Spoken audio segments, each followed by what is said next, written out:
دیکھیں، ایک تو یہ ہے کہ ریلوے ہائیلی ٹیکنیکل سیکٹر ہے اور یہ ساری دنیا میں اس کو سیکٹر اسپیشلسٹ مینیج کرتے ہیں. تو سب سے پہلی بات تو یہ ہے کہ ریلوے کا گورننس سٹرکچر جو 1990 کے بعد سے خراب ہے اور 1997 کے بعد سے پاکستان ریلوے کے پاس کوئی فنکشنل ریلوے بورڈ نہیں ہے.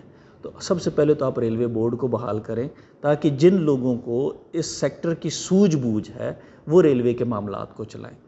اگر ورلڈ اوور یہ اسٹڈی کی جائے تو کوئی بھی ملک یا کوئی بھی ملک کا ریلویز جو ہے وہ منافع بخش اس وقت ہوتا ہے جب اس کا 70% ریونیو مکس میں 70% جو ریونیو ہے وہ فریٹ سے آئے اور تقریباً 30% ریونیو جو ہے وہ پیسنجر سے آئے. کیونکہ پیسنجر ٹرین اگر فل کیپیسٹی پہ بھی چل رہی ہو تو وہ ہمیں آپریشنل لاسز ہی دے رہی ہوتی ہے. سو دوسرے ملکوں میں بھی ایسا ہی ہے کہ ہم فریٹ سے پیسے کماتے ہیں اور اس سے پھر جو ہے پیسنجر ٹرینز چلاتے ہیں. بینگ ریلوے امپلائی میں یہ سمجھتا ہوں کہ ہماری گورنمنٹس کو یہ چاہیے کہ آپ ریسٹرکشنز لگائیں کہ روڈز کے اوپر آپ نے جو فریٹس موومنٹس ہیں، جو کنٹینرز پورٹ سے موو ہونے ہیں، کسی خاص اسپیسیفک ڈسٹنس تک آپ بائی روڈ ٹریول کریں، اس کے بعد وہ ریل کے تھرو ہی ٹرانسفر کریں اپ ورڈ کنٹری میں. سر اس کا اگر مختصر میں جواب یہ کہوں کہ دنیا میں کوئی بھی جو ریلوے ہے نا مسافروں سے نہیں کماتی ہے، ایکچولی وہ کماتی فریٹ سے ہے اور مسافروں کو سبسیڈائز کرتی ہے. تو ہماری جو پالیسی اس طرح ہونی چاہیے کہ ہم فریٹ کو فوکس کریں، میکسیمم فریٹ مال گاڑیوں کو چلائیں، مال گاڑیوں پہ ہم فوکس کریں اور جتنا ہمارا فریٹ کے اور مال برداری کی ٹرینیں بڑھیں گی اتنا مسافر کو سہولت آئے گی. اس کے علاوہ جو اگلی چیز ہے وہ یہ کہ ہمیں اپنے فریٹ پوٹینشیل کو میکسیمم لیول پہ لے کے جانا ہے.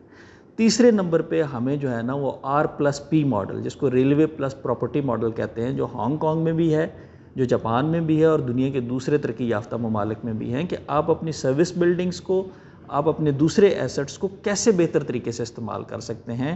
جیسے بیجنگ کا ریلوے اسٹیشن ہے تو وہ صرف ریلوے اسٹیشن نہیں ہے، وہ بہت بڑا کمرشل ہب بھی ہے.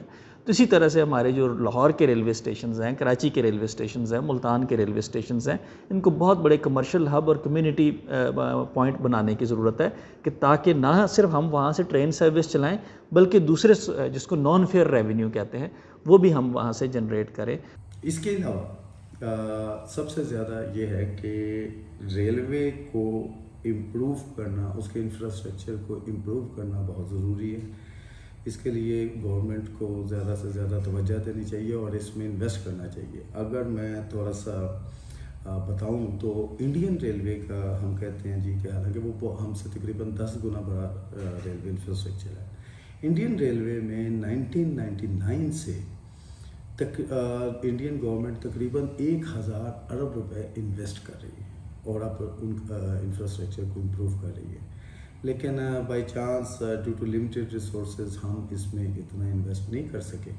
لیکن اگر ریلوے کو زیادہ انویسٹ کیا جائے، اس کے انفراسٹرکچر کو امپروو کیا جائے، نمبر آف ٹرینز بڑھائی جائے اور جو فریٹ کے لیے ریلوے کو پریفر کیا جائے تو انشاءاللہ تعالیٰ یہ ریلوے جو ہے منافع بخش ادارہ بن سکتا ہے.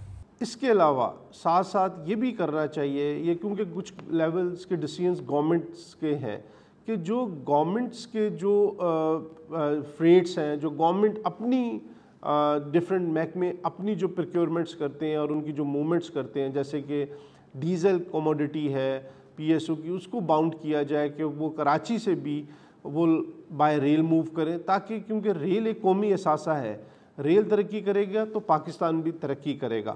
تو اس لحاظ سے ہم اس ریلوے کو آہستہ آہستہ اپنے خسارے کو کم کر سکتے ہیں. باقی اوور آل دیکھا جائے مسافروں کے جس طرح آپ نے کہا کہ کافی ٹرینیں بھری ہوئی ہیں، لیکن ہماری لائن کیپیسٹی ابھی بھی اتنی ہے کہ ہم وہاں پہ اور ہم 50 ٹرینیں چلا سکتے ہیں. تو پاکستان ریلوے دو کوششیں کرے، ایک تو فریٹ کو بڑھائے، دوسرا اپنا والیوم بڑھائے.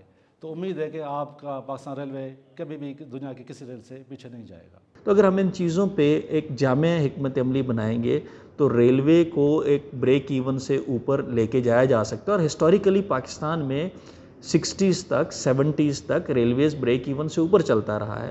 آپریشن ریشو کی حد تک ریلویز آج سے 20 سال پہلے بھی جو ہے نا اس کی آپریٹنگ ریشو 100 سے نیچے تھی. 100 سے نیچے کا مطلب یہ ہے کہ اگر آپ کی آپریٹنگ ریشو فرض کرو 90 ہے تو اس کا مطلب یہ ہے کہ آپ 100 روپیہ کمانے کے لیے 90 روپے خرچ کرتے ہیں. تو ہم اپنی آپریٹنگ ریشوز ہماری جو ہے نا وہ 100 سے نیچے تھی. آج سے 20-25 سال پہلے اگر ہم کر لیں, اس کو واپس اس لیول پہ لے کے لایا جا سکتا ہے. لیکن اس کے لیے جیسے میں نے یہ بتایا کہ آپ کو پروفیشنل گورننس کی ضرورت ہے اور آپ کو ان 2-3 سیکٹرز میں میسو انٹرونشنز کی ضرورت ہے. جس طرح ویٹ ہے, ویٹ آ رہی ہے, ویٹ ڈسپرس ہو رہی ہے, امپورٹڈ ویٹ آ رہی ہے, وہ ٹرکس کے تھرو جا رہی ہے اور اس میں سے ریلوے کا شیئر بہت کم ہے. اسی طرح ہم یہ چاہتے ہیں کہ جو گورنمنٹ کی جو ٹرانزیکشنز ہیں وہ بائی ریل کی جائیں تاکہ ریلوے کو وہ اپنا موڈ آف ٹرانسپورٹیشن یوز کریں. پیسنجر سیکٹر کو ہم عموماً اگنور کرتے ہیں. میں کہتا ہوں پیسنجر سے آپ پیسہ نہیں کماتے, لیکن پیسنجر سے آپ گڈ ول کماتے ہیں. انڈیا میں 13,000 پیسنجر ٹرینز چلتی ہیں, آپ کے ہاں ہمارے ہاں 70 سے 80 ٹرینز چلتی ہیں. تو یہ سٹیزنز کے لیے سروس تو نہیں ہے. 1980 میں جب ہماری آبادی 8 کروڑ تھی, ہم 14 کروڑ پیسنجر لے کے جاتے تھے. آج جب ہماری آبادی 22 کروڑ ہے, ہم 6 سے 7 کروڑ پیسنجر لے کے جاتے ہیں.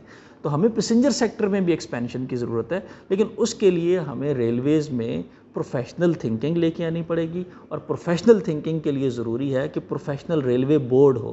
پروفیشنل ریلوے بورڈ کے بغیر آپ یہ کہیں کہ ریلویز میں ریفارمز آ جائیں گے, یہ کبھی نہیں ہو سکتا.